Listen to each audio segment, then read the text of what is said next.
তো আজকে একটা কথা বলতে চাই, সেটা হচ্ছে যে আমি যে মানবিক কাজের কথাটা বলেছি, আমি যতটুকু আমার সামর্থ্য আছে অতটুকুর মাঝে আমি করতে চাই। তো সেদিন প্রতিশ্রুতি দিয়েছি কিছু মানুষকে দেব, তো ইনশাল্লাহ মোটামুটি অনেকজনকে দিয়েছি। সেটা হয়তো ভিডিওর মাধ্যমে তুলে ধরি নেই, কারণ খারাপ দেখা যায় আমার আমার জানা মতো। তো আজকে আজকে যে ইনকাম বৃষ্টির ভিতরে ভিজে ভিজে ইনকাম করেছি, সেখান থেকে কিছু টাকা আজকে আল্লাহর ঘর মসজিদের জন্য দিয়ে যাব। তো আপনারা অবশ্যই ভিডিওটা শেয়ার করবেন আর ভিডিওটা দেখতে থাকেন। আমার এই গাড়িতে করে আমি ওই জায়গায় পৌঁছাই, দান বক্সে 100 টাকা বা যত পারি সমর্থ আমার যতটুকু আছে আমি দিয়ে যাব। তবে ইনকাম কত হয়েছে সেটার থেকে 3 ভাগ 1 ভাগ দিয়ে যাব আজকে।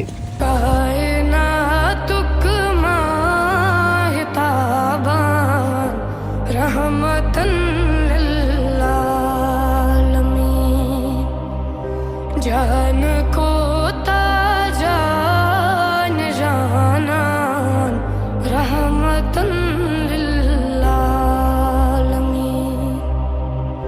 यसन